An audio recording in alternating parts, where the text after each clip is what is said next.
Yes, YouTube is live now. Okay. All right.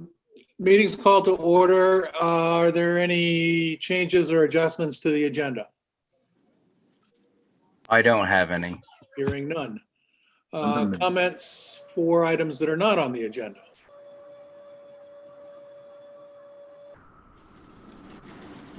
Okay, I'd like to conduct this the same way we did the last one.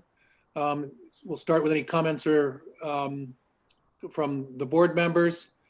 Andrew's going to present his latest work product.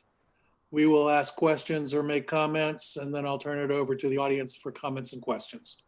And then I have a proposal for the board to consider before we adjourn. So John or Jan, any opening thoughts? No, I don't think so, Walter. Thank you. I reviewed the new design that Andrew sent us. I appreciate his diligence in this and his patience as we've kind of reworked this several times. So I'm looking forward to the presentation. Okay. I don't really have any openings. I do have a couple of questions that I'd like, once Andrew's done with his presentation, I'd like to have an opportunity to ask him. Sure. Okay, you're going to share your screen, Andrew?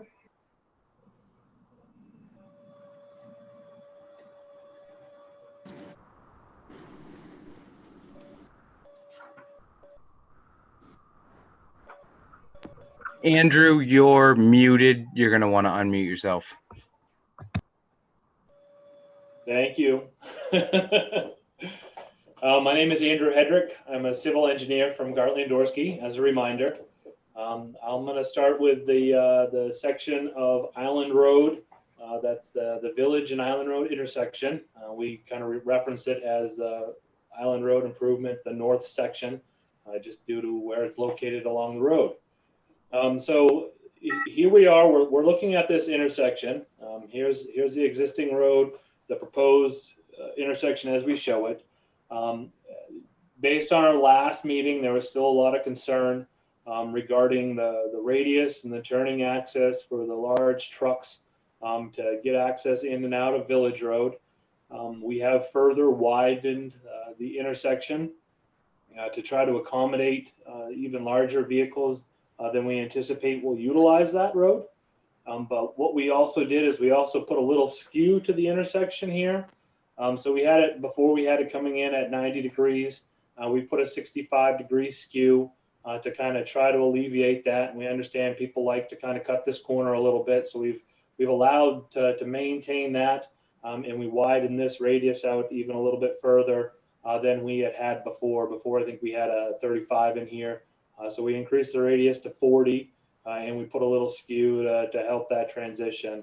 We're confident the largest tractor trailer truck that's going to be driving through town and down around Village Road can easily make it in and out of this intersection. What we haven't eliminated is we still left this green spot down in this location, green, gravel, whatever it ends up being is up for the town to decide.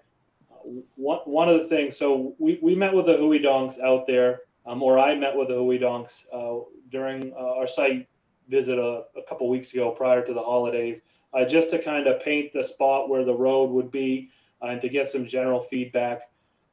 They were still very concerned about public accessing this green space that we show it, and they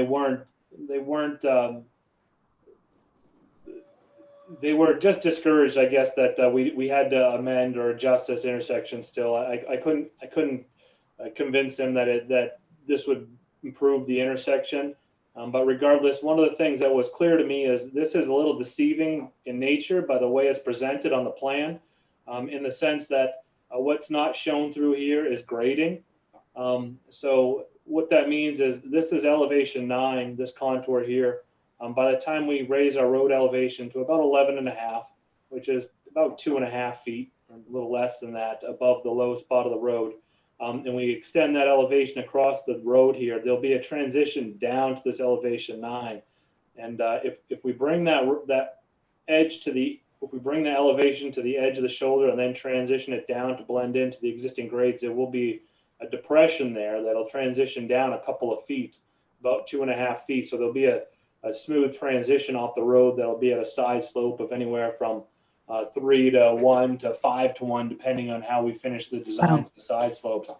But what it points out is that it's not this inviting green flat spot that you can pull up to and you can drive onto. It's going to be sloped. There's going to be riprap along the edge of it. If we bring this riprap back along the edge of it, ultimately, so you'd have that barrier in there and you prevent vehicle access from it, and you'd still be able to accommodate the storm surges and protect that in the same manner. We just kind of pull and slide this back a little bit. So I just wanted to make that clear as we move forward. The other change that we made to this section is I adjusted some of the spot elevations. Keep in mind, again, this is all schematic designs, preliminary designs. We need to do some final grading once we have everything settled. That will include creating an actual profile that will show the elevations matching up to the existing one and put in real contours through this. So for the time being, as a design tool, we just kind of show some spot elevations.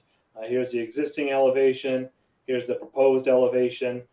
Again, we've targeted about 11.5 for this section of road.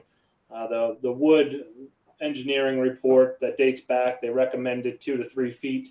In this section, the low spot is, roughly at 9. We're going up to 11.5. So we're pushing about 2.5 feet in the low section of the road to comply with what they originally suggested. And in the same sense, we're also going to stabilize the edge of the roads with heavy riprap to make sure that if we do get the storm surges in 2040 or 2050 that they had projected, we'll still have a stable shoulder and the water can basically kind of come in and leave.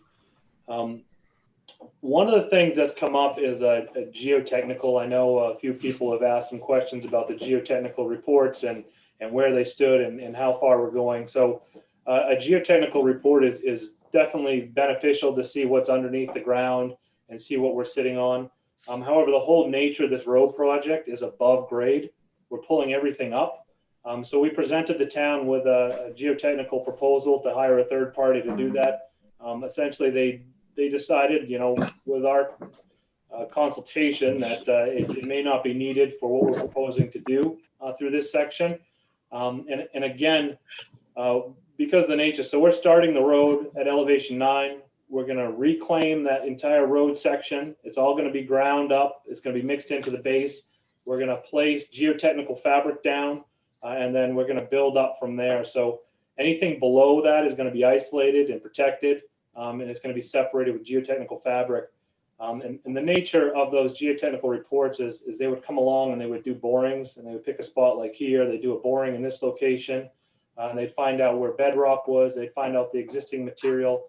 And then they'd come down 50 to 100 feet later and they do another boring in those locations.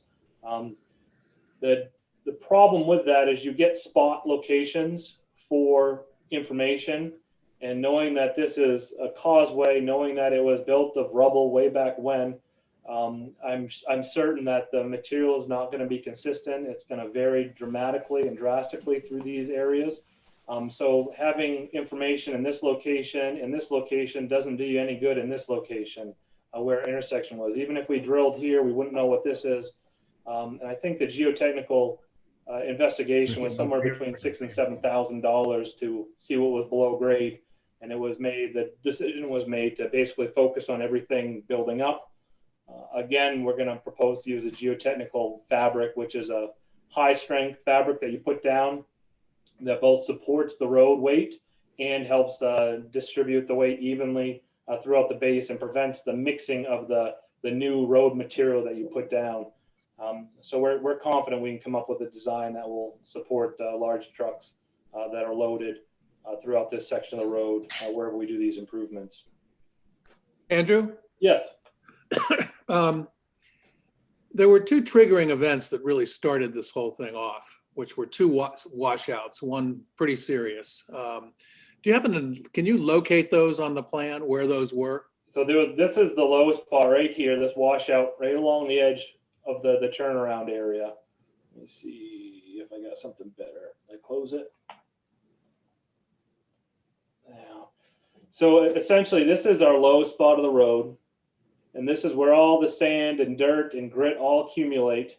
Those are the edge. There's some washouts in between the rocks where it kind of rides up along the edges here, and that's what we're really trying to protect, is to take the wood engineer's recommendations, which again they suggested we raise the road 2 to 3 feet and stabilize the side slopes of the road, and that's precisely what we're proposing to do. Is this section's going up about 2.5 feet, and we're going to end up stabilizing the sides of the road with new riprap. And we're not simply just going to dump riprap along these areas. The existing material that will be there, there's a big boulder wall there now that runs along the edge. Those will be removed. They'll be set back. They'll probably be put back in place by the time we're done with it. But those will be removed. They'll excavate down to a layer. They'll put some fabric down, again, this geotechnical drainage fabric.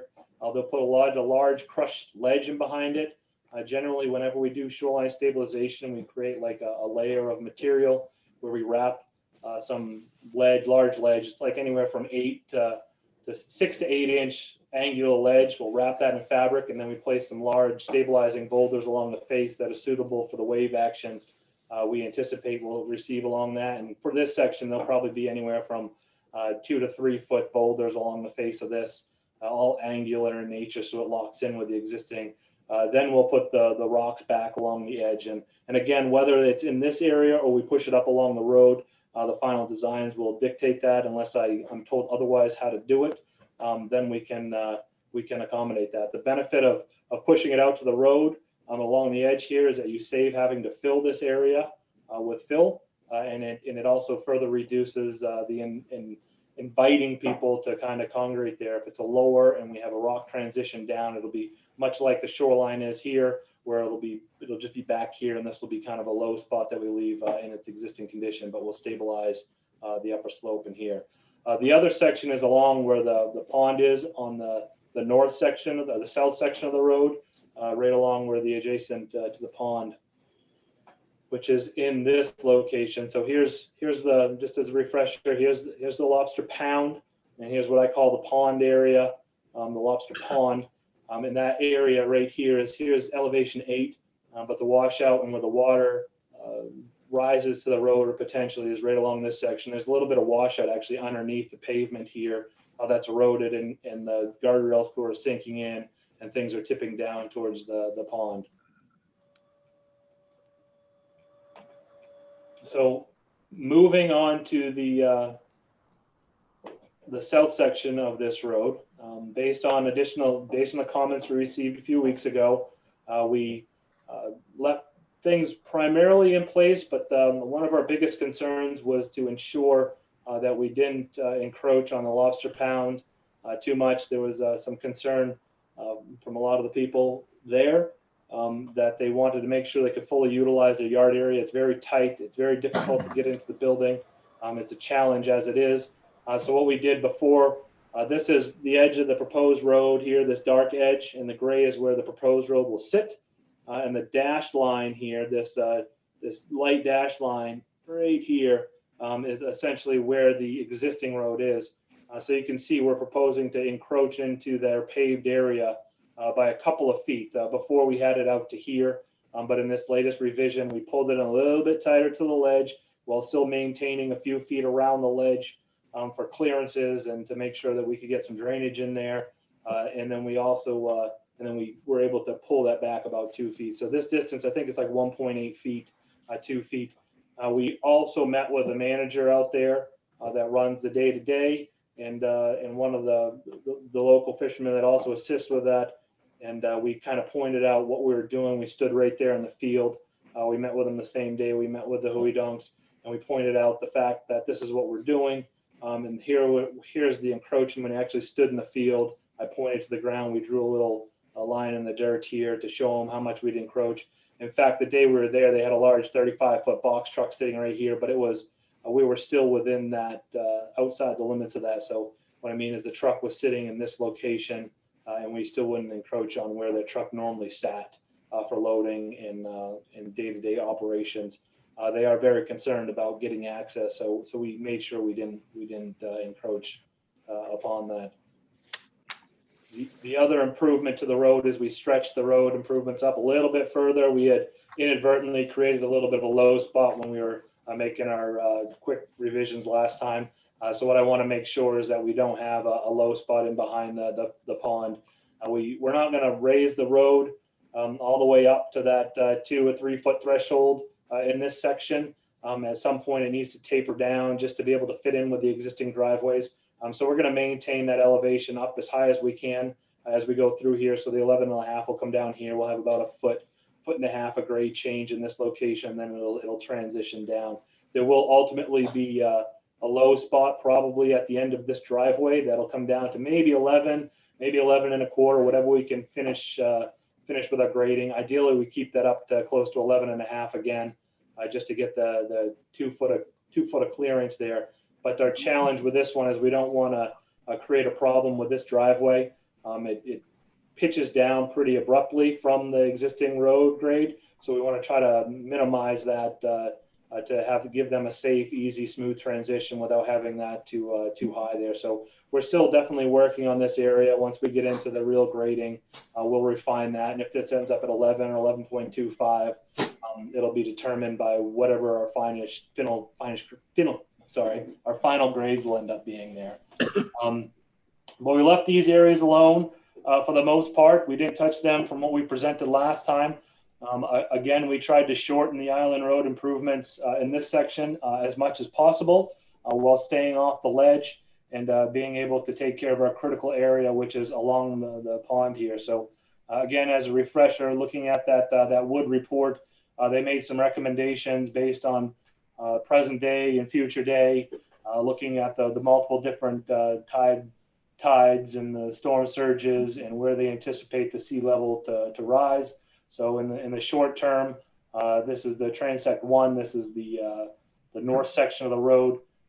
By 2030, they anticipate the water level will rise, and we'll be looking at a 1% chance to have water in the elevation 10. And then skipping up to the 2050, we're looking at having elevation, the 1% water in the elevation 11. So these are the storm surge elevations. This is when you have a high tide and severe storm elevations. So what we've done is we certainly can't raise the road 6 feet in those locations. So what we're proposing to do is do a compromise. We'll raise the road base about 2.5 feet and then stabilize the edges so that the storms that do come, they can hit the rocks and riprap and be diffused and won't erode the road itself. So again, that's the elevations we're targeting, is somewhere in between this 10 and 11. We're actually closer to the 11.5 for this one. So we're up quite a bit in those the proposed road increases here. The same is true for the Transect 2, which is the south section of the road. Again, here's the projection. Here's where they think the sea level will rise. And then it talks about the 1% water level that will inundate those areas. So the goal is to get the road out of those sections, raise it a couple of feet to make sure that that 1% chance that occurs in 2030 to 2050, somewhere in that range, will be well above that, and that the roads are stable so that they can withstand wave action that may occur during those peak tides at the same time. And again, that'll be done with riprap and rock to secure those sections. The big area of contention was regarding this ledge and the potential of blasting. So there's a well back here. I think we have it close to where it's located. We received a letter that indicated that it's 100 feet off the road and I think 60 feet off the T-turnaround here. We've got it about where it's located. We didn't locate the well during our survey. It wasn't apparent to us. We surveyed the area that we thought we were going to work. If we had seen it sitting here, we definitely would have picked it up. It was completely inadvertent. So we just have kind of put an approximate location based on where the owner has indicated it. But regardless, there's a nice note here that says ledge may not be removed by blasting or hammering. Field adjustment will be made if subsurface ledge is encountered. Just to be clear, we'll get that on the notes. We'll get that in the construction sets, in the bid documents, just to make it clear that they can't just go ahead and plan on hammering or blasting that ledge out. I have done a little research on the expanding epoxies and the expanding cements that will break off ledge pieces if needed. Basically, my conclusion is it is possible. Homeowners can do it. And I'm sure there are some small contractors that may do it, but in generally speaking, there's none of the contractors that are capable to do this heavy construction have the time or the effort to drill and kind of break those off. But regardless, at this point in time, I think we can leave the ledge alone. If we encounter a knob that would be beneficial to remove, then we can look at drilling and using the expanding cement that takes anywhere from 2 days to a week and a half to actually cure and break a little piece of ledge off. So we'll kind of see how that works, but just to have that in our back pocket it is a potential option if we do run into a piece of the face ledge that we want to remove. And but in just, general, Andrew, this yes. is Owen, just on that, and John could speak a little to it as well. When we walked that, there are a couple of knobs on that area that look like they could be removed by a large excavator, but the challenge is the bulk of that is a very solid piece of granite without much in the way of crackage or fault lines that are very apparent. That's it. Yeah, that's it exactly. So we may, but again, our design is not contingent upon removing ledge. I believe we've got the design to accommodate the ledge in place as it is. Again, it's not by the book, if you will, but we're trying to accommodate and maintain that natural town characteristic, trying to maintain that S-curve that everybody was intent on keeping, which we have done. We've actually sharpened it a little bit while still being safe. And we were able to get us pull the road off the ledge by, I mean, you can see where it is here. It was basically about 2 feet off the edge of the ledge, and now we're going to be about 6 or 7 feet off the edge of the ledge. So it doesn't sound like a lot, but that's pretty significant when you're dealing with snow removal and drainage and whatnot, trying to get around that ledge face there. And again, just to reiterate, the Lobster Pound representatives were receptive to what we had proposed. They thought that was a good compromise.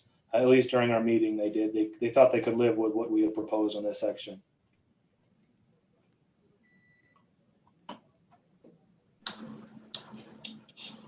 Are there any questions? I have a couple. Go ahead. How far off the pond are we pulling the road in this latest version?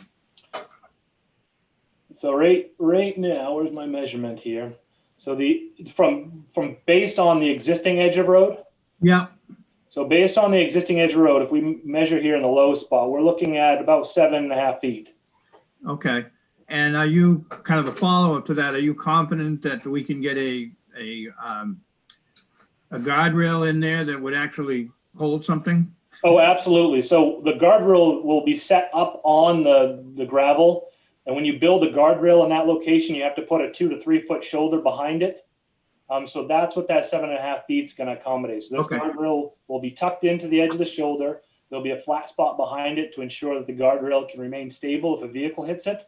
And then we'll fill the area in behind here, right in this area, with riprap. And we have the area that's behind everything.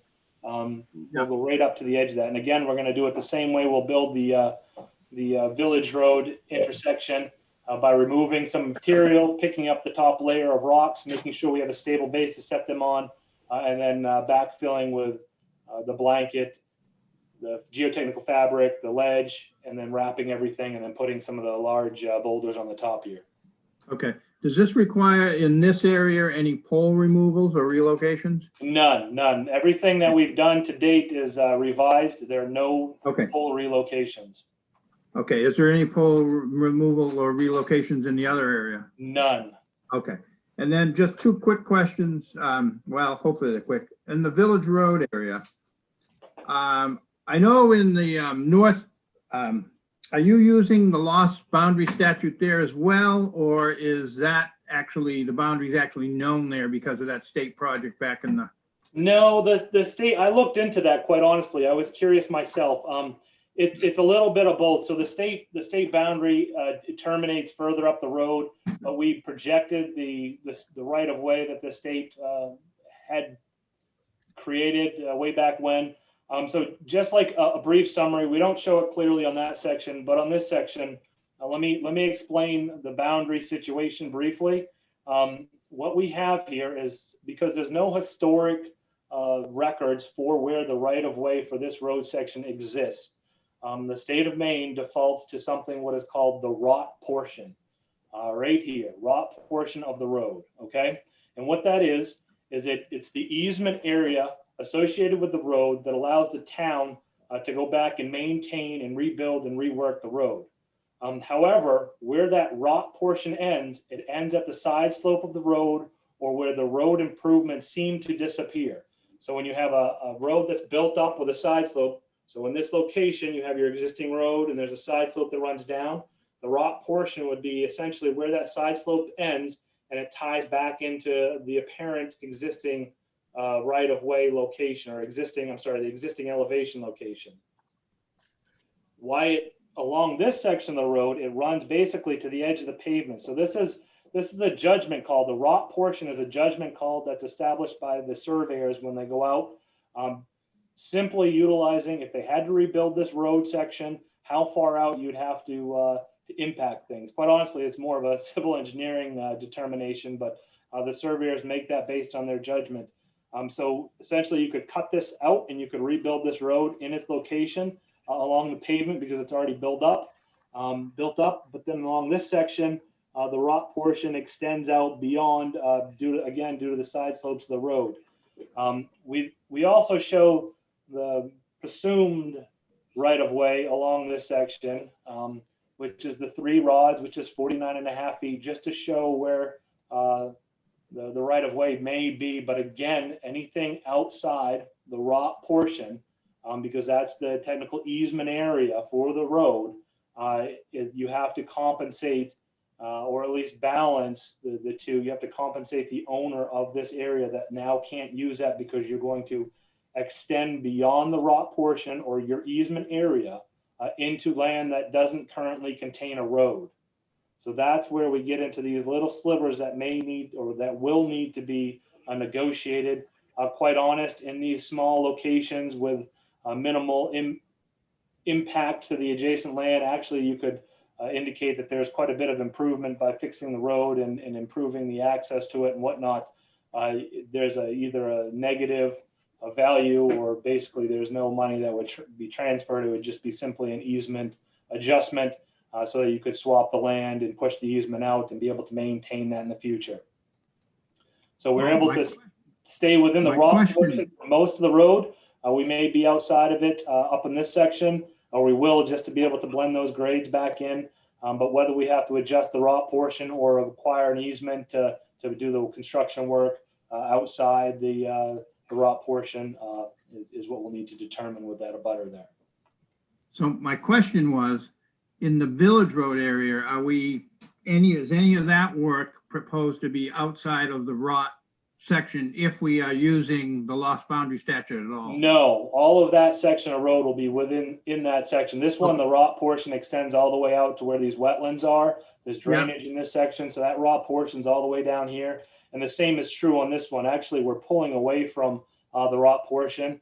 And then on this section, that ROT portion would be inside here where all the drainage is again. So we're going to be well within the ROT portion. We're not going outside any of the prescribed right of way there. So we'll all be within the town easement area.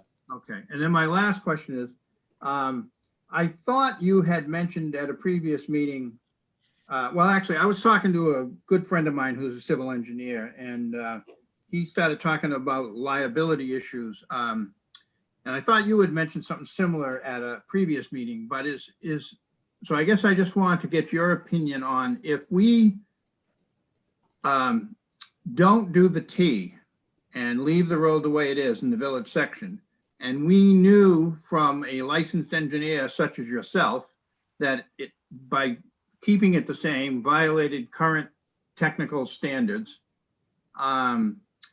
It was his opinion, and I thought you mentioned something similar, particularly since it would be cheaper to do it this way as opposed to more expensive, that we potentially could be opening the town up for liability in the unfortunate event that there was some sort of tragic accident there. Did I mishear you, or did you sort of allude to that yourself? No, I've mentioned that. It's definitely a question for the town attorney. Understood, understood. Definitely.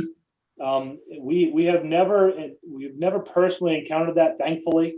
But I did mention the same thing, is that if you leave an intersection like this, I think just looking at the common sense approach to it, if you leave an intersection that doesn't meet current standards, that's very dangerous, and there happens to be an accident here, that was my concern. It could definitely leave the town open and potentially be liable for those accidents. So we do that in all the towns we work for. We try to look at the improvements. We improve the situation to the best of our capabilities, and hope they proceed with our recommendations.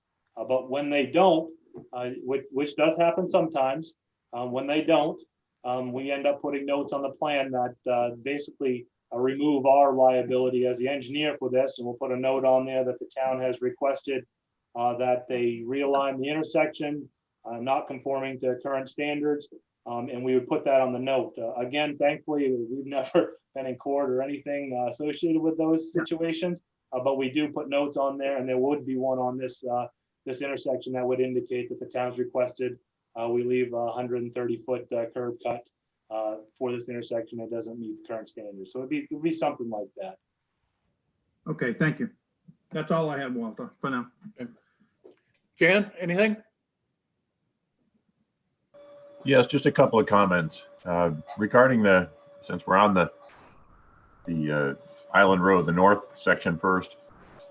We keep talking about that, what we're calling green space, and I guess that's because that's how you show it on there, is Right. like it's a grassy area.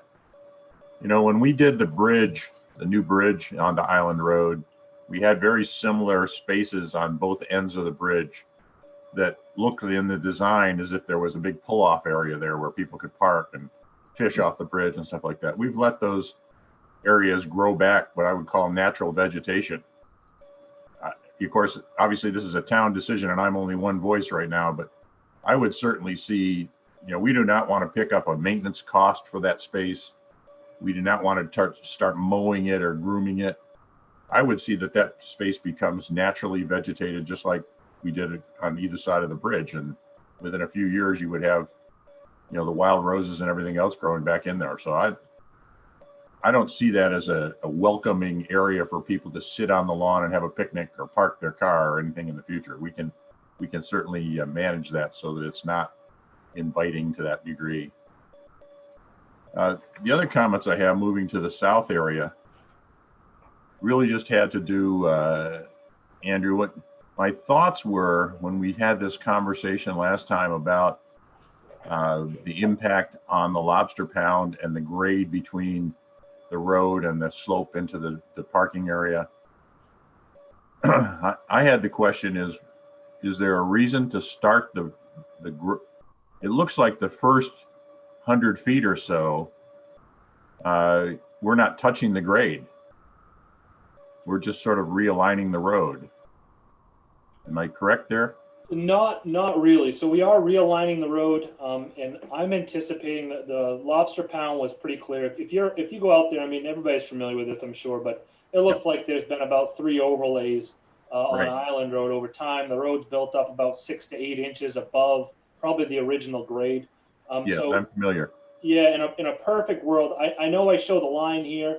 Ideally, this line will probably come back to here, and we'll simply mill or remove the asphalt and repave to blend it in and help lower that road grade. So I know we're focusing on trying to shorten the project length, but shortening the project length can be done multiple ways. We won't have a full section of rebuild in this area. It'll simply be grinding the pavement down, removing it, hopefully lowering the elevation a little bit. There you go. And then transitioning into the new curve. So it's tough to adjust this line too much more, only because we do have that radius that I'm trying to maintain. So we have one continuous radius. You've answered my question. What I really wanted to know is we're actually in a position to where we could reduce the grade along by that parking lot. Well, that's the goal. Exactly. I know they were strong. Because you're at 12.7 now. Yes. Reading that right. It would be nice to lower that about 12 1/4, half a foot at least, probably all the way down to this area, somewhere back in the station, 125 range. Okay, So so this that is would more than still- accommodate, I would think, the buildup of those reoccurring pavings that have made that transition more abrupt. Exactly. And when you get into the next phase of the design, you actually create profiles which show the side view of the road and show the proposed elevations. And that's really how we establish our road elevations is we'll put the existing profile and then we'll put the new profile, the proposed profile using, real grades with percentages and whatnot so that we can actually construct the road and kind of look at how we can shave and add while putting a smooth transition between each one of those. Okay, and that's kind of my last question is what's the next phase that we should be moving toward now? So the next phase is as long as we're comfortable where the road location is, I think that would be where we would go. We would actually create a profile, and the profile would show us the side elevation of the road, and then we'd lay contours over the existing road so that we could see where the side slopes all start blending in and tying into the existing things. And I'm not suggesting the road has to be 100% settled. We can make adjustments. The computer programs allow you to do that. But we want to get it close to where it is. And then the ends, I think, will extend or cut however we can. But really, that's the next thing is to take that next step to get some real grades, real contours, to show where the actual transition is going to end. We've approximated everything at this point in time. And I think it would be really beneficial, specifically on this section. It would allow some of the concerned citizens to see where that transition is. We'll update the riprap, show it right along the edge of the road here, show that transition, show the grading, and then if we wanted to, we could take it one step further and actually show some of the proposed cross sections at that point in time through where the road is going to be. Okay, and is the next step, I guess my real question is how close are we to, again, assuming that we're ready to agree to this design, an RFP proposal? I mean, what has to happen before we're ready to have a document that we can put this out for bid? It'll take a couple of months to go back and forth through this process. So Okay. what we'd like to do is put some grades on here. It's not like we're going to do the design entirely. We'll put the grades on here, and then we'd like to go back through another round of this for everybody to review that 75% set, if you will, that we can put together to get ready to move forward. And then once everybody reviews it and approves that, then we can take it to the next step. So after we get the final designs done, typically speaking, you send it out to a contractor. So if we're 2 months on designs with the back and forth and coordination, you want to send it out to the contractor. That process is generally a month long. When you start looking at timing on that, to give them 3 weeks to review that. And then generally speaking, after you get the contractors submit their bids, it takes another month following that to actually review the bids, to get the town comfortable with the bid prices, do any value engineering to adjust things, shorten things, to see where the budget numbers lie, and then you can finally get to a satisfied price and contract. So you look at basically a 4-month turnaround from probably today to before you'd have a contract at your earliest date, more or less. And then following that, it's up to the contractor with the scheduling and timing of things. Okay, thank you. Which How we much can is dictate the, in our contract. How much is the road swap now, if any? It's very minimal. I apologize for not having the actual numbers, but I mean, I think last time we looked, we're talking about a couple hundred feet here. So if we just do a rough number, it's 70 feet by say 80 feet by say 2. So we're talking about 150, 140 square feet because it's not a straight rectangle. So it's very minimal. So the owners have to agree to that, and so does town meeting, I believe. Is that right, John? Is that our legal opinion? Aren't we also giving property back on this other side of the road? Yeah. You would not be in this scenario. No? Oh, No, so it would be a straight, you would want to take that or secure that easement area. Again, it's not land the town would own because the rock portion is an easement. So it will be just an adjustment to the existing easement. So again, that's an attorney question and depends on how your town laws are written to decide if you need to go back to the town vote or not. But I'll leave you guys to that one. But yes, you would want to acquire this or revise the easement to pick up this additional land here, which would ultimately extend to the side slopes of the road. So it may be a little bit more than that, but we're still talking a couple hundred square feet at max probably. Yeah, Walter, I wouldn't offer an opinion on that. I think this is a little different than the land swap. I was looking at the Maine Municipal Roads Manual earlier. And it does talk about compensation. It's what makes it difficult for me to answer is it still is within the right of way, those heavy blue lines. But it's not in what Andrew's referring to as the rot area. And if you invade the rot area, so to speak, you do, according to the roads manual, you do need to, unless it's just agreed to, you do need to compensate for the loss, whatever that loss is valued at. So I agree. I think we'd have to talk to our attorney about that. And actually, I think we would need to do that before we invest more money in more detailed plans. I would agree with that, and because we're now different from where we were with town council. Yep. 3 And weeks ago. this is Owen. Kristen will be just probably another minute, but I have been communicating with her where there had been a handful of legal questions, so she'll be joining us. I mean, I don't think she'll provide anything completely definitive, but she'll be able to give much better guidance. But she's going to be just about 1 more minute. Board members, okay for now? I just wanted to make one thing clear, or Andrew, when you and Owen met and with the folks at Maine Coast Seafood, you were not meeting with the owners of that property or their representatives. Correct. And because that would have been a violation of our prohibition set at the last meeting. But I wanted to make that clear to the folks of the public. You were simply talking with some of the folks that use that facility. Correct. Okay. And one thing I'd like to add, though, before we define where the easement revisions need to be, we would need to go into making sure this road is set and looking at where the grading for the finished section, at least through this portion, would need to be determined so that we can assure. Ultimately, what's going to have to happen is a plan is going to need to be created that shows the easement boundary or the limits of the revised easement. Is typically how we do it, and then that plan will be accepted or approved by the adjacent landowner, and that'll be recorded with the deed revisions or easement language. So we would want to clearly define how far we're going to need to encroach with the grading for this section. But that's a minor section. I'd look at probably this first few couple hundred feet of road here, and again, we can get that pretty close. Without too much effort. It will require some effort, but we could get that close so we could identify this section and identify if there's any other sections down here that will need to extend beyond it.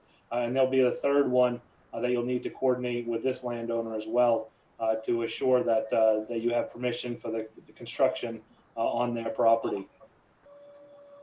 And Kristen is on now, so if someone wanted to take a stab at No, not the right forum. I'm going to turn this over to questions and comments from the audience. It would be helpful for me if you use the raise your hand feature in Zoom, and that way I can call you in order that you raise your hands. But I'll make an exception for you, Jim. You want me to go ahead? Go ahead. And Andrew, I'd just like to get, in the U that goes by this area, what is the, from the edge of the road to where the end of the construction is, what's that drop?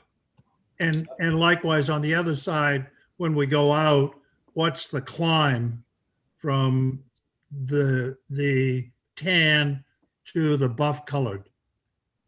All right, so we're looking at about 23 feet there, and we're going up about a foot. A foot? Yeah, so 4%. Okay, yeah. How about the So other side? Well, ideally what we do is we try to create a slope about 3% directly off the edge of the road, and Yeah. then we transition that down at somewhere between 3 to 6 or 7%, so that we can transition. But we'll have it nice and flat at the edge so the vehicle can sit there flatly, and then we transition it down. We do that for all these driveways. Okay, That's our coming goal. in is probably no problem because we're going downhill. Right. Going out, how is that on the bridge end? The same thing. We'll take the same approach. So we'd have like a 2 or 3% slope for the first few feet, and then we basically, to get your front tires up and flat and level, and then we transition that down. But I believe we did the same thing here, where we have it's probably about and cumulatively it's probably about a 5% slope at most. Okay, thank you. So in feet difference, it's elevated a foot. We're going from 9.5 up to 10.7 through here, and then we're going up another 0.6 of a foot as we go to the center line of the road. Mhm. Okay, thank you. Certainly. Any other questions, comments? Kevin? Thank you. So Andrew, I know there was discussion in the last meeting about aligning the width of the lanes in this portion that we're looking at now to the width of the lanes that were on the bridge. And I believe it was Julia O'Brien who indicated that the lanes on the bridge, I believe, were either 10-foot wide lanes or 10.5 foot. I don't know exactly what they are. I haven't measured it. But it still appears in this section, unless you correct me if I'm wrong, that we've got 11-foot lanes in this section in the north. Right. So the requirement for a road of this volume and speed, you need to have 11-foot lanes. What we can do, and as Julia suggested, is we can paint them at 10-foot wide. So you need to have the pavement for safety, which is what I think we should do through here. And Okay. when you paint the lane, the fog line in for these sections, if you elect to put a fog line on there, I understand it becomes difficult if the town doesn't put a fog line on there. But to pull that fog line in a foot off and give you that 10-foot lane appearance. And in addition, I mean, it'll narrow it up quite a bit, because by the time you actually get a center line in here, you'll lose a few inches there, and you get a fog line on the edge. So you can get that 10-foot appearance for that lane, which will give it that constricting feeling. And I use that quite often, honestly, to control traffic and slow it down and help direct where we want the people to go a little bit better, but still give you that constricting feeling. Yeah, that was, I think, my concern, Andrew, is maybe the narrower lanes would, and allow the traffic, or hopefully, make the traffic go, slower. Absolutely. Anything will be beneficial, I'm sure. Right, especially in that section. And I guess my other question relating to that is, it seems like there's a 3-foot shoulder on the Lobster Pound side, but a 4-foot shoulder on the opposite side. And I guess that was my point of, if the lanes were narrowed, could we get away with a shorter shoulder on the side towards the ledge? I think we can. In that shoulder width, I've basically graphically represented a 4-foot shoulder on both sides, just to get things started here for planning purposes. Right. That's what's required, but we can deviate from that. And I think that's going to be dependent on how we sit with the pound area, the pond area, should I say, and how this grading comes together. I'm going to start with a 4-foot shoulder because I think that would be a better shoulder for that section of road and to give more clearance. But as you pull the guardrail up and as we adjust things and see how the finished grading works, then we can look at potentially reducing the shoulder width a little bit to allow us a quicker transition down to the edge. So again, you don't have to maintain that shoulder. You can allow it to grass in and grow over. It just gives a little bit more room for snowing, snow removal. And if somebody has to get off to the edge of the road, to pull over for an emergency or whatever they're doing, or if somebody's going to walk from the driveway to their mailbox or whatever happens in those areas, they could have the ability to get off the road a little bit further. So I think we can definitely, I definitely heard that we don't want to use the standard 4-foot shoulder, and we want to have the ability to fluctuate from that. And I have put that in my mental bank. I just can't give you a definitive answer until we start looking at the finished grading and how all that's going to be impacted. But ultimately, Removing a foot of shoulder width from here is not going to save us much in this location because it's pretty flat anyways. Where it'll benefit us is where it gets steep, so that we can keep the road as close to the pound as possible, minimize the impacts. And then again, on the other side where it's flat through this area, the shoulder width won't really matter because we're going to try to extend it all the way over to the ledge to be nice and flat there. But Yeah, I think, I apologize, Kevin. I think town council is pressed for time and has something to add to this, or has something to say. Is that true, Kristen? And you have to unmute yourself. No, I'm here in case there were questions that you needed to relay to me. But you have limited time, right? I do have another meeting at 7. So I could certainly answer any questions that you might have ready to go, or we can put it off to another time. Up to you all. Okay, Well, I'd prefer to put it off when we can formulate questions rather than just off the cuff. right, I agree. Particularly if she only has 5 minutes, so. As do I. So, Okay. So one last thing, Andrew. So I guess Thanks, my Kristen. reason for the shoulder was, or reducing the shoulder on the side towards the ledge. You talked about knobs, and again, our big issue, I think, for all the homeowners on this side of the road is making sure that there's no hammering, no explosives, anything else that's used. Obviously, that would potentially compromise our wells. So that's why I was referring to, if you shorten the shoulder, would that give you any leeway of making sure you didn't have to touch any of the knobs? I don't know. yeah, no, I think to that sense, it definitely could do that. If we start Okay. digging along the edge of the ledge and we run into something, shallow, that's ledge or whatnot, then that's when we could definitely look at kind of narrowing that shoulder up. But we still got to figure out what we're doing with drainage behind this and how to convey the water out so it's not trapped in there. So there's Right. a lot left to be done for design standards. Like I said, I've pulled it off, and if we can narrow that up, again, it'll save a little bit of money too if we can shrink the shoulders up as much as possible while still giving us a solid location to stabilize everything. Okay, great. Thank you, Andrew. Certainly. Okay, Chad, you're next. Okay, thank you. Thank you, everyone. So just a couple quick questions, maybe just to follow up a little bit on what Kevin was talking about, and what was already asked, but maybe I didn't hear the answer quite correctly. But and this is for Andrew Hedrick. I'm asking again what the reason is why this portion of the project is extending so far towards the pound from the pond. I appreciate that you talked about lowering the road there, kind of grinding off the top coats that have been sloughed on there over the years, which would help out the pound, which is great. But as far as the project is concerned, raising the goal or the intent of the project to raise the road for rising sea level mitigation concerns, but then you're lowering the road in that area. While I think it's beneficial to lower that road in the area just to grind it out of there because it is a little bit steep for those guys, it seems like it would make the project a little bit better if the road project wasn't extended all that way. You wouldn't have to worry about the land swap, even if the pound folks say okie dokie, which judging by the interaction with the folks that own that property so far, doesn't seem like they're necessarily interested. Not necessarily interested in not swapping, but just not interested at all.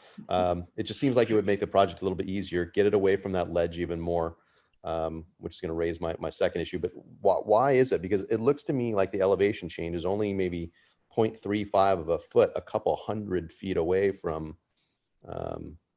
where you're looking to start the road improvements. So I'm looking at that 12, the existing 11.65. Yep. Those 12 foot. I mean, Right, I so know the transition primary- down from- So the primary reason to start it where we've started is we need to have a minimum road, the center line road radius of 250 feet. So we have something, it's about 325 right now. We can shorten that road radius. We can pull that in closer. When this project originally started, part of the town's goal was to go over the ledge. So at this point in time, we've pulled it off the ledge. And I'm advising the town, due to the fact that ledge is a deadly fixed object, that we want to push the road as far away from that ledge as possible. If we leave the road in its current location, it'll be about 2 feet off the face of that ledge, which is very dangerous for a 35-mile-an-hour vehicle. So what we're trying to do is pick up that extra distance, get that deadly fixed object 6-7 feet away from the ledge or as much as possible, and to accommodate that radius, to accommodate pulling it off the ledge, we have to create that bump out into that lobster pound area, that encroachment, if you will, beyond the rot portion. Otherwise, we're putting the road back in its current location, which can be done. But again, there's going to be a big note on the plan regarding the deadly fixed object and not being willing to pull the road away from that ledge. I truly believe that it's dangerous. I understand nobody's run into it yet, but I think I've said this before. You have smoke detectors in your house for a reason, just in case something happens. Doesn't mean you should wait till you have a fire to put one in. So I think being advised that there's a dangerous situation here that both impede sight and vehicle if they happen to go off the edge of the road. That's the primary reason, is to pull it off here. And then the same thing is true down here. This is due to grading and slopes that we're pulling off here so that we can stay out of impact to the pond area itself. We don't have to go down into that zero elevation to rebuild this entire wall. We can come up on this upper section and kind of build an isolated section and stabilize the road above all that. Thanks. I just, but maybe that, I'm not sure if that answered my question or not, but it didn't seem like it did. But why go all the way toward the pound? I mean, why not just shrink up the project even before, to This right section that starts? Because, yeah. Why? So even, we're outside here's the edge of the existing road is right here. Yeah. So we have to begin the transition, at least in this location. And I'm not suggesting that we're going to be removing or filling material here, but we're going to end up grinding. As you know, familiar with the construction business, you can't start a road at a raised elevation. You have to taper it in and transition it. So that's what I'm anticipating the transition. Again, and probably by the time we're done, I think that transition wants to be back here a little bit further. I can't tell you that until we finish the grades, because to make these transition as smooth, because we can't simply transition it down. You want to have a vertical curve and horizontal curves that are excessive, so they have a smooth transition between the two. It's not an abrupt jolt, if you will.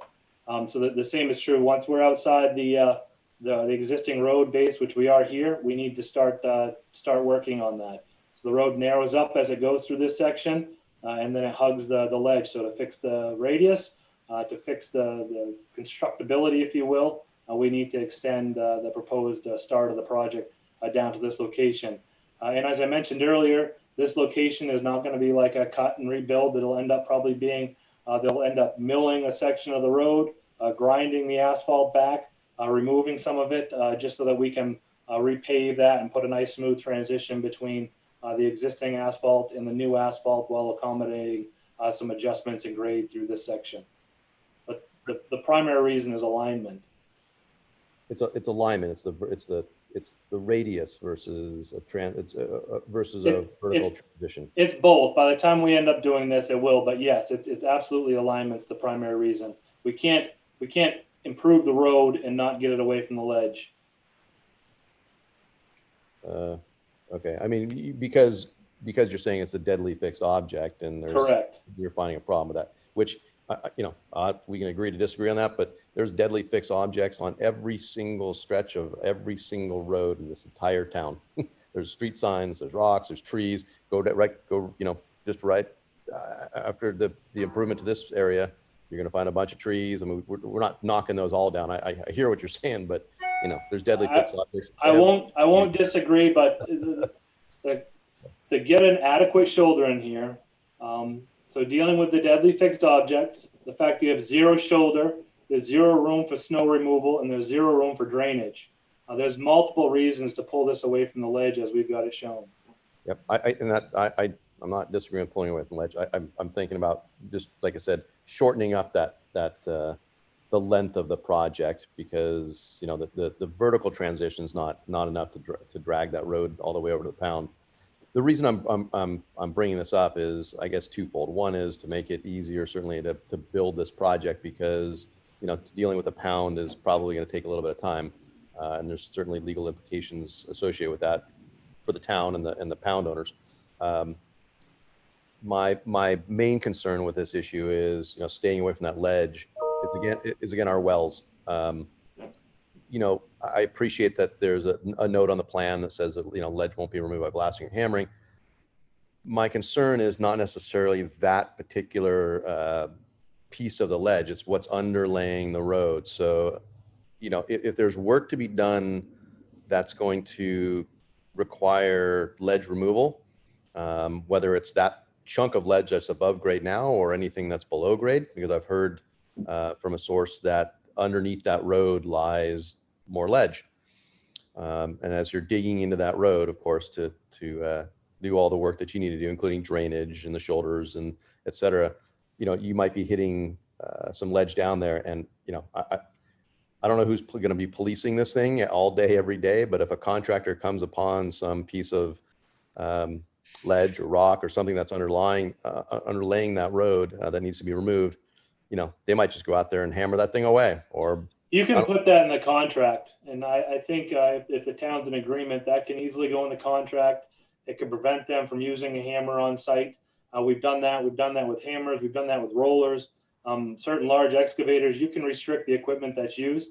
Granted, it increases price because they're not going to want to deal with that. But back to the ledge situation, due to the fact that we're not proposing or we're proposing minimal elevation adjustments, when they rebuild this road, the process is going to be, this is going to all remain the same. They're going to grind this down, adjust the road as needed. And then what we're going to be adding is we're going to have to add gravel along this edge here. So there'll be gravel added to this edge. So we'll have to dig down the foot and a half, depending on what we find underneath. We'll probably call for about 18 inches of aggregate underneath that and 4 inches of pavement.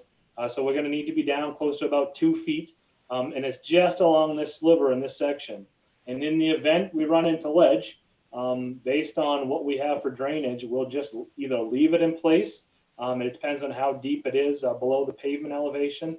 But we'll make a field adjustment at that point in time to see how much we can narrow or skinny up that gravel. The whole point of the gravel is to make sure you have a solid base that's not going to move around. And if it's all sitting on ledge, you can get away with a little bit less gravel before you get to your pavement, just enough to basically diffuse the points of the bumps and the ledge so it doesn't crack your pavement.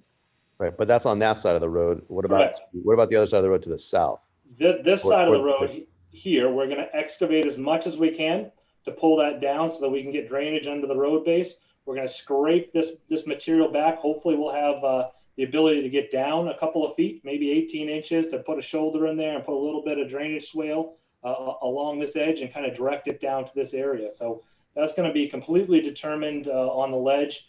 If we do run into a situation where ledge is directly below grade, obviously we're not going to be able to do that. We can step out in the road here and we can put an under drain to save this road, or we can do the same thing with a couple of under drains running underneath the road if we can't find a section that's clear. So the primary purpose of the drainage is not for the surface water, it's for the subsurface water, is to make sure that the water doesn't end up under your road base and sit there, because that's what destroys your road. The water gets underneath the road base and kind of contracts and expands year to year, and it freezes and breaks up your road. So you want to be able to pull the water out from underneath the road, and we'll do that with ditching or some piping. Again, it depends on how deep we can get. Ditching is cheaper, less invasive, but if we end up needing to use some under drains and some pipe because we can't get the adequate depth we want, we can definitely do that. Right, and then in your budgets or the town's budgets, those potential under drains are going to be included in there just in case. I just don't want all the stuff to get lost. I mean, we're talking about a decent amount of things that are sort of questions that continue to arise, like this, the striping out there. Well, let's be clear. This is a schematic design right now. This is a complete schematic design. It's very preliminary. We haven't been authorized to take it to the next step. So this is why I think, as I recommended earlier, let us go through, get the designs in place. Let's get to 75% where we can show all these things, show all the drainage, show all the grading, show where the fog lines are, show where some traffic calming measures and signs are going to be located. Everything that we traditionally do on a road design, I think you gotta give us that courtesy at least to get to that level before assuming that we're going to forget things or not do what we need to do to make a solid road base here. Yeah, no, I don't want you to put words in my mouth that I'm assuming that you guys are going to forget things. I just want to, there's a lot of things floating out there that we'd like to see on these plans versus just, so we all can remember them. We're just not quite there yet. Okay, no, that's good. Because, you know, one of our issues is going to be testing our wells just in case some contractor goes out there and just decides to do some hammering away just in case, just because it's easier, faster. I've seen one of those already. Right, exactly. And then my other question relates to timing. I guess project schedule on two levels. One is, how long are we assuming this project is going to take from start to finish? You know, is it a 3-month project, 4 months, 10 days? No, it's weeks. A project of this nature will probably take, somewhere between 4 and 6 weeks. Completely guessing, based on the fact that depend on the size of construction crew you handle or give to the project, and depending on how quickly and aggressively they attack the project. I generally try to put a start and a stop date on there and give them ample amount of time to make that happen. But we can't guarantee, I can't appropriately estimate what a contractor may take to complete the project, but it's not an overly complicated project. We're going to recommend grinding the entire road base down. Again, that'll mix in the top 12 inches so you get the aggregate and the asphalt mixing together rather than waste the asphalt. Placing some fabric over the top of that, and then adding your gravel as needed, plain and simple. So it's not like I said, it's not an overly complicated project. Probably the most involved component will be stabilizing the side slopes and making sure they wrap the fabric as I'm going to specify to ensure that we don't lose gravel or road-based material through that the angular riprap on the side slopes. Okay, so, and that's just, you're talking, 4 or 6 weeks just for this section, and yes, yeah. And again, it depends on how they stage this. If they elect and the town gives them permission to work both sections of the road, ideally you would bring in the reclaimer because that's a big, large machine or set of equipment that comes in. You'd bring that in to reclaim both sections and kind of deal with them being gravel, but they'll be traversable still. The road won't be blocked. They'll work one lane at a time. So they would reclaim the entire thing, which they can do in an afternoon, quite honestly, for both these sections of road. It's pretty easy. And then they would make grade adjustments in one lane at a time or one short section at a time to make sure they're not shutting it down and vehicles would still have access. It's definitely a tough area to work because of the pond, especially in this area. There's not much room to get around or alternatives to put a bypass access drive there.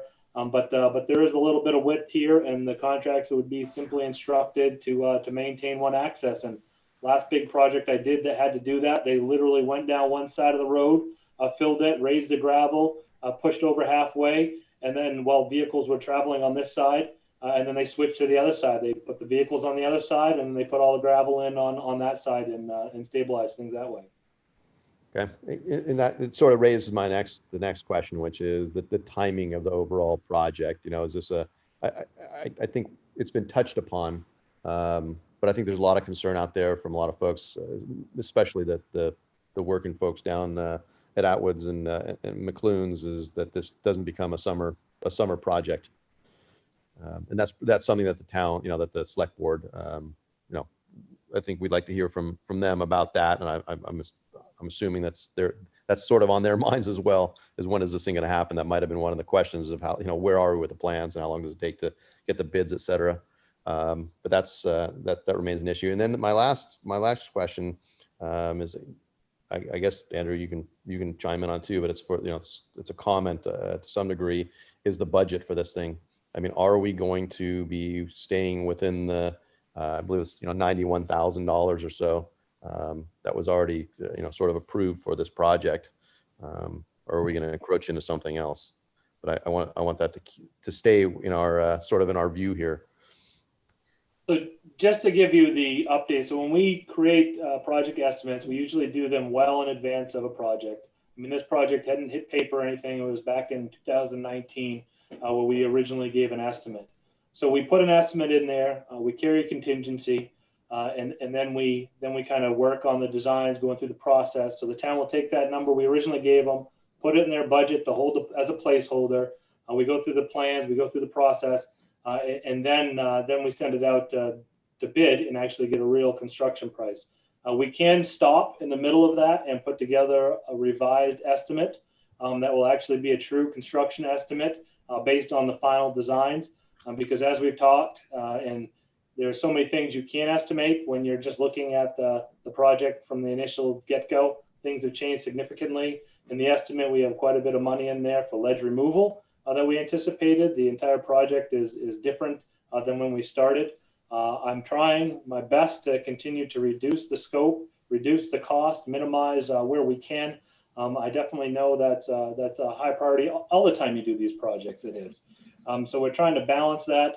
But the long way about it is we can't guarantee any construction estimates. And I just wanted to give you the background. That's how those numbers came about. They start back in 2019. The town runs with it, gets the grant. And then once you go out to bid in construction, you get the real numbers. Prices are very volatile right now. They're up, they're down, mostly up. I haven't seen many down. I saw one this summer, but that was a surprise.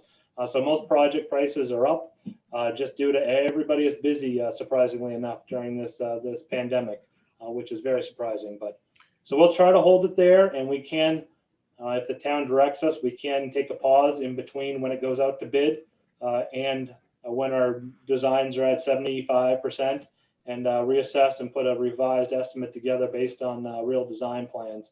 But generally speaking, once we made it that far, it seems to be worth the extra, the effort to push it out and get a real number from a contractor. Yep. Okay. Well, thank you, Andrew. I appreciate that. I appreciate the time. I think the plans, this is to you and the board. I think the plans have come a long way. I think, addressing our concerns have come a long way. And I, for one, certainly appreciate that. And I think we can all feel a little bit of a different tone to the meeting, that we're all sort of discussing this, trying to be symbiotic here versus, something else. So I think this is, I appreciate all your efforts, and I appreciate the board directing your efforts to get to where we are. So thank you.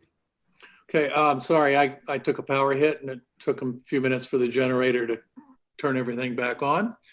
Julia had her hand up, and then Jean had, so Julia, then Jean. I can talk if Julia can't. Julia is still on mute. Julia's muted. Okay, I just unmuted myself. Can you hear me now? Yep. Yes. Great. Thank you. And I would echo Chad's appreciation of the progress that we've all made. Andrew, the one thing that you haven't commented on tonight in terms of timing or anything are your permits. Could you just tell us when permits get applied for, what sort of permits you're applying for, what the time frame is for them? A long time. They take, we've been told essentially we would submit a permit when we're at about the 75% stage, somewhere between the 50 and 75%, because at that point in time, we're going to have accurately determined our impacts to the area, and we're going to accurately know where the impacts are going to be. So we need to submit a permit to both the Department of Environmental Protection and Army Corps of Engineers. So due to our close proximity within 25 feet, we need a full permit from both of those entities. And they'll have to issue separate permits to us for any work within that 25-foot separation. If you get outside the 75 or outside the 25 foot up to 75, you can do a permit by rule. So it simplifies things, but definitely along the pond area and most of the village road intersection area, we're going to be well within that 25-foot setback from the HAT. But generally speaking, you submit the permits.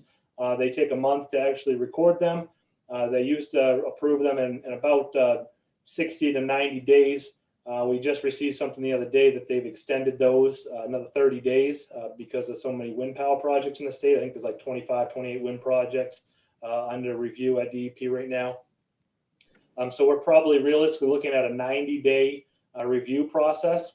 And then there's some back and forth, generally speaking, in there that they pause the time or it takes them a couple weeks to actually write the order. So start to finish, I would say comfortable saying a 4 to 5 month process. So if you look at a couple of, usually that happens once you get to that 75% completion and we submit the permits at that time. By the time we complete the plans, find a contractor and get one on board, it usually takes about that time and they're ready to go about the time the permits are coming through. Okay, but that would assume that there was no change to the design in the course of the permits being approved. Right. So we understand how to do this. We work with these permitting agencies all the time. So during this process, once we're ready to review, we'd honestly send we're not required to have a pre-app meeting. Sometimes it's beneficial. In this location, it may be, but I don't see any impact here that would be prohibited according to the permitting standards. We're going to adhere to them. Their primary concern is keeping stuff out of the water, which we're doing, and we're stabilizing the side slopes to further prevent any erosion in the future of flooding. So the only time we see them highly get involved is when we're in below the HAT, which is the highest annual tide line, which is this dark blue line here. If we can stay outside that, generally providing them with the standard details that we do and showing them where the limits are, they usually don't have any issues. But we don't anticipate they're going to come back and tell us they don't like something. We work with them all the time. We may elect to send something over to them for a kind of a preliminary review. DEP is pretty more amenable. It's Army Corps. They're the ones that can tend to be a little bit more of a wild card on some of these reviews. But again, we're staying outside the HAT, so I don't anticipate there's going to be any surprises from them.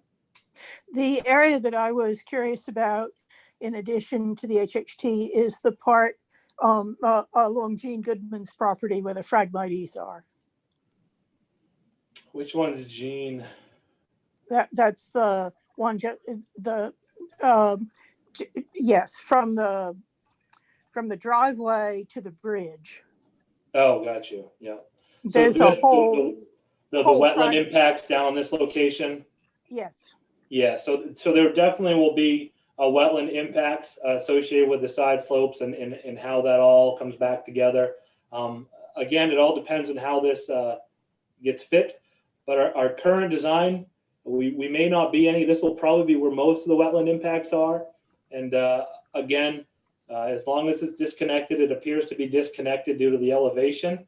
It's not considered a wetland of special significance because it is disconnected.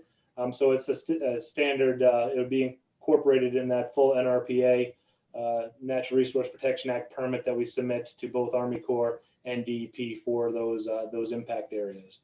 And again, it's not very much of a concern because of what we're doing. DEP and Army Corps, both the permitting agencies, are pretty reasonable, and they understand that the town has to rebuild the road. We're significantly improving the situation. We're making we're pulling it away from the critical habitat. We're stabilizing the side slopes. So it's all good news in their eyes. If we have to offset some wetland impact, some freshwater impact up in this area, they'll gladly let us do that. And how would that be determined? How would you, in other words, that's one of the reasons that I have asked fairly consistently for some, at least illustrative cross sections, Right. not the sort of stationed, final stuff that you had talked about last time, but some illustrative cross sections in terms of what happens with the roadway, the shoulder, the ditching, if there's ditching, and side slope stabilization, and where that occurs. Yeah, absolutely. So all that will be determined when we take that plan to the next level. When we actually create a profile, we actually start putting contours on the plan that will show exactly where the ditching is. They'll show exactly where the fill slopes are. And we have to get to that stage, that 75% stage, because at that point, we'll see exactly where the contour 10 is going to be. Because you can see there's going to be an overlap in here somewhere. So that contour 10 is going to get extended up to this road section. It'll have to cross underneath the road here at some point in between these two, so that we'll see impact in these areas. And by doing our grading, doing our ditching, showing where the culverts are going to be, all that will dictate where those impact areas are. And then we actually have to measure the square footage of the wetland impact and include that in our permit. So just to recap, you see the 70, if indeed the board sees fit to authorize you to proceed to 75% drawings, you see that happening roughly when? And then a question to the board, would the board be willing to have another review that was a public review of those 75% drawings? I think on my end of things, I can have those. I mean, I mentioned a couple of months to get the plans ready. So we'd have that somewhere in the halfway stage there. I think we could get, in a month to 6 weeks, we could probably have plans done that would show the grading, show where the road needs to be set, and have all that information on there for people to review. And again, I know this has been an involved process, and I would highly recommend or echo that let's have another public meeting so we can see all these things and add the last bit of improvements. If we want to put in some traffic calming measures such as flashing, speeding signs, or some other things along this road, then we can look at them at that point in time. Okay, that's wonderful. I'm not sure I'm a fan of flashing speeding signs, but we'll that's for another. You're speeding. It's for another day's discussion. But I would just want to reemphasize the keeping it painted to 10-foot lanes, minimizing the shoulders as much as possible. I think that's hugely important through all of this, and so. I hope we go there. In terms of the little area that we talk about by the Huey Dunks, you, I'm sure, are carrying some sort of surface grass seeding or something. You could just as easily, I think, put in some Rosa rugosa, bayberry, whatever, and have that grow up in a way that's sympathetic to your shoreline zoning sort of aspirations. And sort of put to rest the notion of it being a high maintenance area. And there's Rosa rugosa running down the edge there currently, and there sure is. And there definitely could be pulled out and put another band of it, if you will, right along the edge here to further do that and let that naturalize if that's the town's direction. Yeah, there are some easy fixes, it seems to me, there that could be nice. Thank you. Certainly. And Mr. Goodman, Walter lost his connection again. He's trying to come back on, but Gene, you were next. Oh, okay, can you hear me? Walter's back. Can you hear me? Yes. Okay, thank you for your time. This won't take a long time. Yes. You can hear me, right? Yes. Okay, so I myself, for instance, am trying to get a project going in our town to get an ice skating rink up, and I've been working on this for a couple of years, and I'm familiar with the tone of some of the questions as to how long this will take. Things do take longer than usually anticipated. The hiccups do occur naturally. It's part of the process. So my question is that would it be a problem? Is there anticipation that if this project, because of delays, the time it takes, the reviews, et cetera, if it were to be started in the fall versus the spring, would that, is there any reason to think that that approach would be more or less expensive or neutral? That's the first question.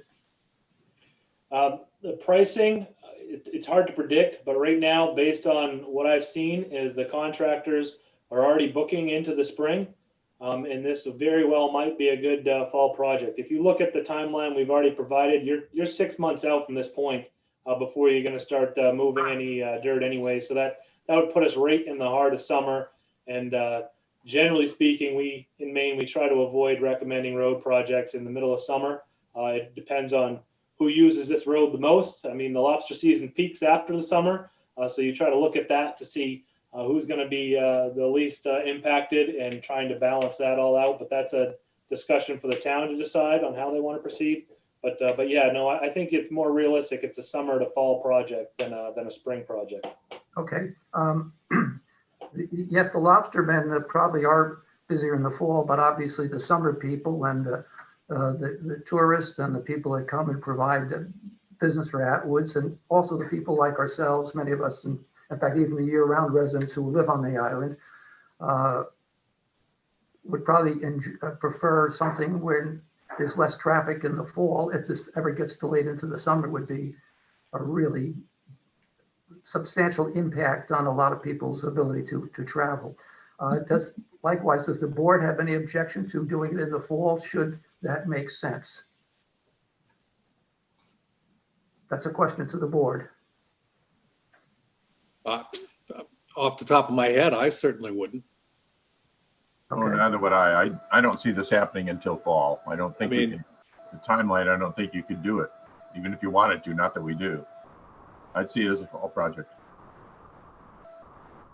Okay, well, I think that's a healthy attitude, not to try and get this done at all costs. I know the original plan was to try and do it in the spring, and I understand that, but where we are now, I tend to think a fall thing would make more sense. Thank you.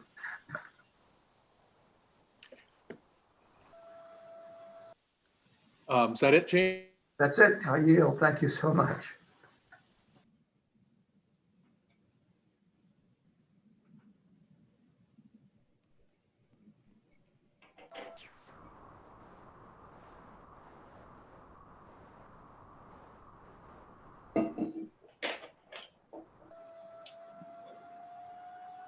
Walter, have we lost you again? You frozen?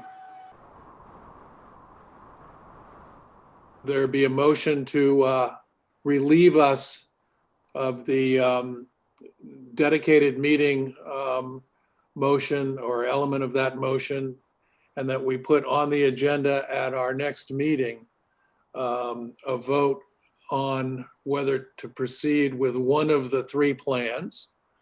If somebody wants to bring that motion, or not do anything, or continue the planning process. But the first thing we have to do is vote to put that on the agenda for December 15th. Walter, I move that we move ahead with this design toward the 75% design plan, that we authorize Andrew to move forward with the project, accepting this revision.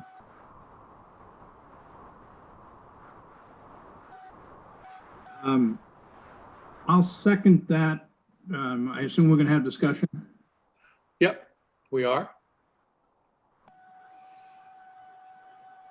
Yeah, that's more than I had thought we were going to end up with. So let's discuss them. It's been moved and seconded. Let's have discussion. Well, we didn't hear the first part. You were cut out there for a little bit, so we didn't have the benefit of hearing about a minute of your discussion there a second ago, Walter. But I had actually a couple more questions. And I almost would rather, if Jan would be willing, to take these up in two separate motions. But before I go there, just a comment. There was, and this is a question, I guess, Andrew, for you. In the area by the pound, there was quite a bit of discussion about narrowing the shoulder there, perhaps. That, if you walk the road, that's the most difficult place to traverse, right through there. Sight lines are bad. There's no room to get off on the guardrail side, and it's very limited on the inside. Would narrowing the shoulders there actually make the pedestrian issue there not worse than it is today, but worse than if you kept them at 4 feet? Absolutely. Okay, so I guess I'm not ready to endorse the thought of that. I think we heard a lot about speeding and walking and summer sight lines this summer. So that's just I guess a counterpoint, if you will, to the other point. The other thing is, before we proceed to 75%, I think we have a few legal obstacles we need to discuss before we invest in that.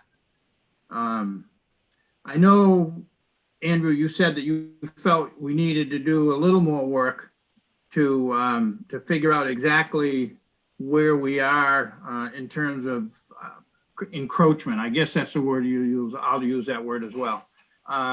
So I would, I guess before do you see the little more work that you had to do equal to a 75% design?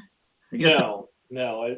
It's definitely somewhere in between. We have to finish the road elevation, but we can proceed. And as we do with everything we do, if you authorize us to proceed to 75%, we'll work with you, work with the board to determine how far into that 75 you actually need us to go, and at the rate you want us to proceed with. But we could do, say, I'm throwing out 25% or something like that, 30% of the work to give us the clear determination on where that easement adjustment is. And honestly, what we would do is we'd have a conservative easement adjustment so that we're not kind of shooting ourselves in the foot. We'd be a little over conservative, take a little bit extra or ask for a little bit extra to make sure that we can blend everything together if we do make any subtle adjustments between the, say, 25 and 75%. Because where I'm coming with this is, I guess I'd like to firm up with our attorney a couple of questions. In particular, do we need to go to town meeting for this, for lack of a better word, encroachment? I'm not calling it a land swap. And then the other, so I'd like to do that before we invest in spending a lot of money bringing this to 75% if for some reason we're not going to be able to get approval or be able to work that out. And I guess what I'm thinking about here is a little bit about the chicken and egg, which is first. So generally speaking, if I may interrupt, I'm sorry, but yeah, go ahead. Generally speaking, what we would do is we would put together a plan that would show where the anticipated easement area would be. That would be sufficient to kind of move forward, begin discussions, approach them. And then before it's approved, then we can kind of review it, make the final adjustments, make any adjustments to make sure the road fits in there. And that's how we usually do it.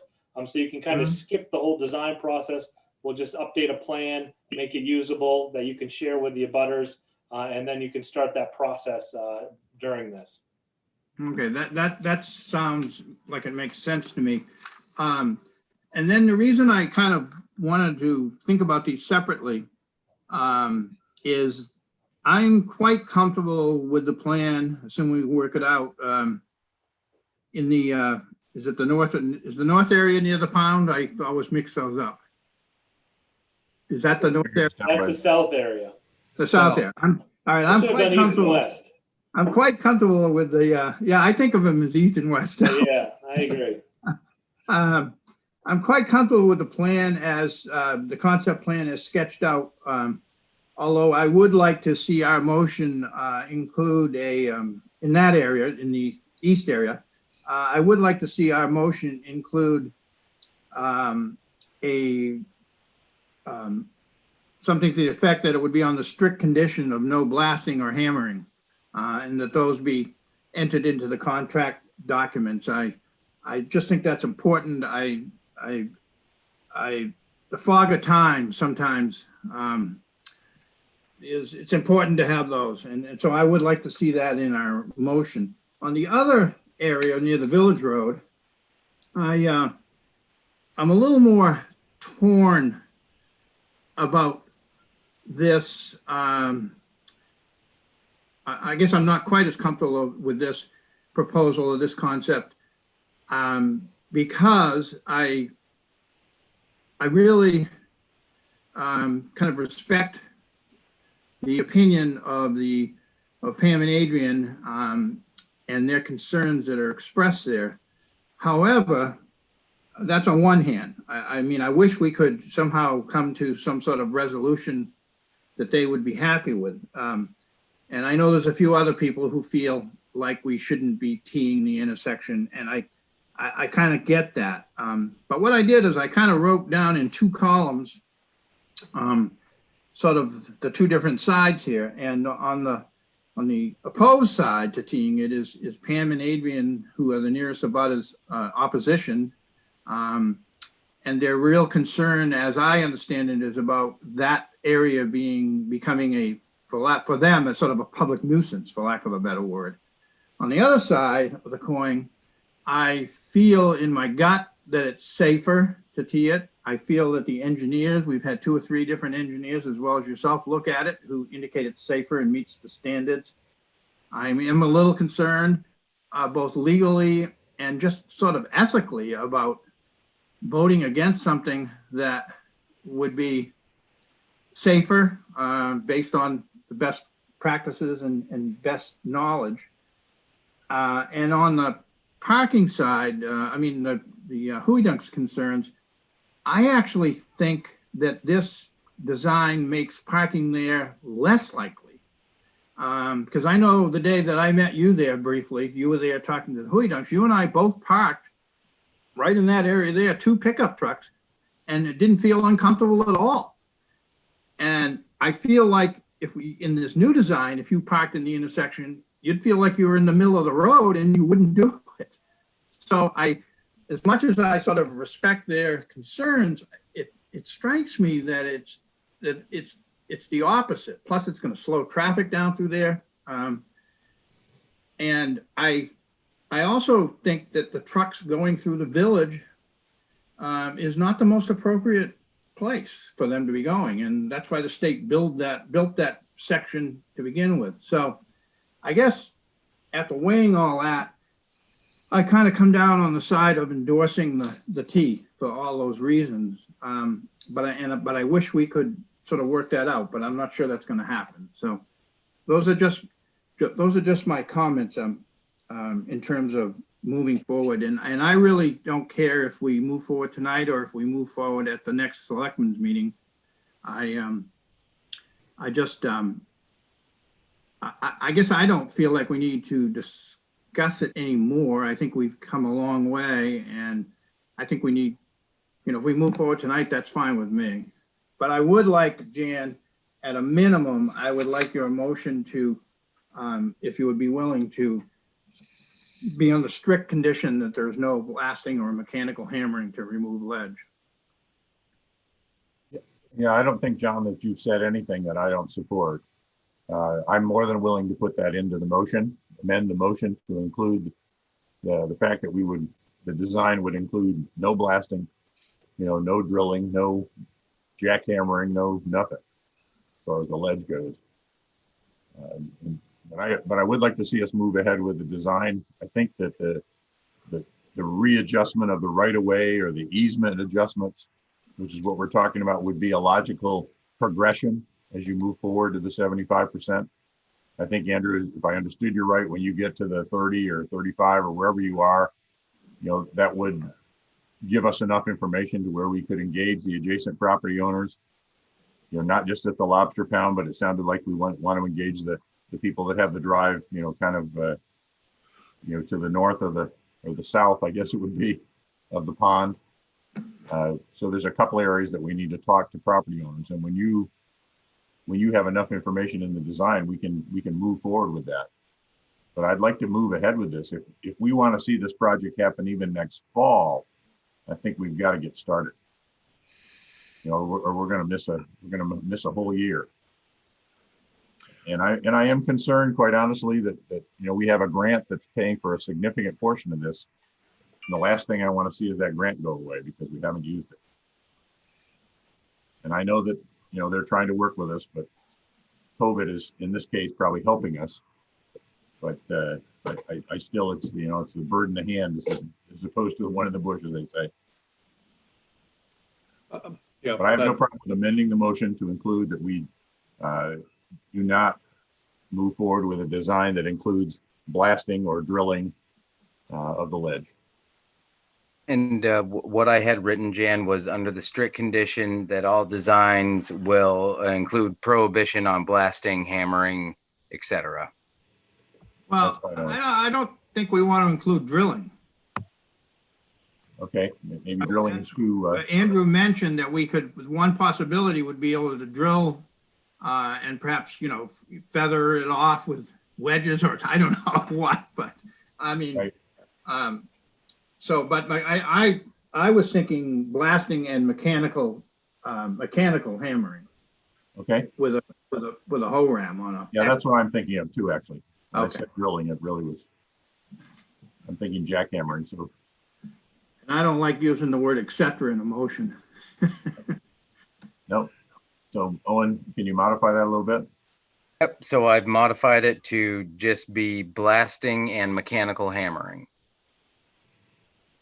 Okay. So, and then, so it would be to move ahead with the reviewed plans dated November 11th, 2020, to further bring them to roughly 75% completion under the strict condition that all designs will include prohibition on blasting and mechanical hammering. So moved, thank you. I'll second that, although we already had a motion on there, but that's okay. We just amended it, or I just amended it. Okay. So, okay, so it's been moved and seconded. Is there any further discussion? All in favor, say aye in your name. Audio I. Aye, Spear. Wright's aye. Now, between now and the 15th, hopefully, we will converse with Kristen. And if that happens sooner rather than later, there may be a window or time to query the owners of Maine Coast Seafood about the land Yeah. thing. Do we want to do that? So, but I think we should lift that restriction though. Yes, Yeah, Upon that's ourselves. that's what I'm asking you to do. Yeah, Yep. I moved negotiations regarding this proposed project between the town and Spruce Head Island Lobster Company, which were suspended by vote of this board on October 1st, may be reinitiated. I can I'll send second. you that, Owen. I can send you that, Owen. I'll Thank second you. that motion, but we may You want want me to. to read it? Want me to read it again? I would second it as you just read it, Okay. but we may want to, in the discussion, we may want to include, it's not just that property owner, we have other property owners. So I think it's an engagement in adjacent property owners that will be impacted by. Right, but the only one that the previous motion suspended negotiations with was with Spruce Head Island Lobster Company. That's true. Right, it was specific to that. Yeah. Okay. I second that motion. Okay. I think I'm glad we're doing this because it removes another impediment. I would suggest that we not do anything on that in that regard until after we've talked to Kristen and sorted out.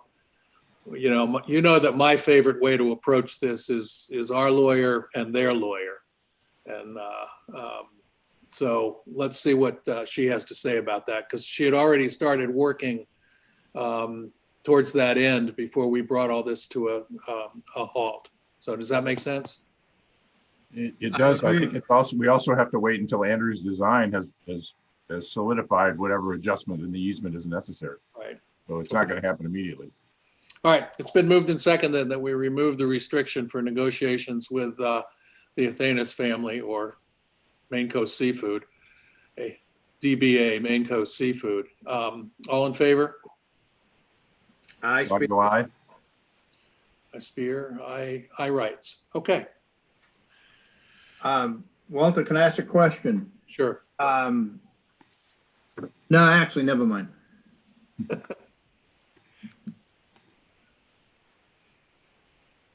I say that because I think it's premature. I think we need to talk to Christian first. Okay. Yeah, I do too. Do All we- right. Do we want to set up a tentative time to meet with her, Zoom wise? I'm going to ask her as soon as I get off this call, but I know she's on another one. But so Yeah, I I'll- know that, yeah. Well, I just meant a couple of times when the three of us would be available, but I'll text her and I'll tell her actually that we're going to be together tomorrow at 2:30. okay. Well, yeah, but that wouldn't be posted and. Oh, yeah, okay. All right. I'm not comfortable, yeah. Yep, you're right. Is that 2:30 or 1:30? The meeting's posted, but that agenda item isn't, so. Yeah, I agree. Okay, is there a motion to adjourn? Yeah, just a quick question. Was that tomorrow at 2:30 or 1:30? It's 1:30, that our meeting's at 1:30. I just Thank you. fast forwarded to putting Christian on at 2:30, but we can't. Just wanted to be sure that I didn't have the time wrong. Okay, I'll make a motion to adjourn. Thank you. Second. Any discussion? All in favor? Wrights is in favor. Aye. Spear, aye. Audio aye. Thanks, everyone. Yeah, Thanks for all your great input. We've come a long way with this, and I'm very grateful for everybody's inputs. Thank you, Andrew, for your work.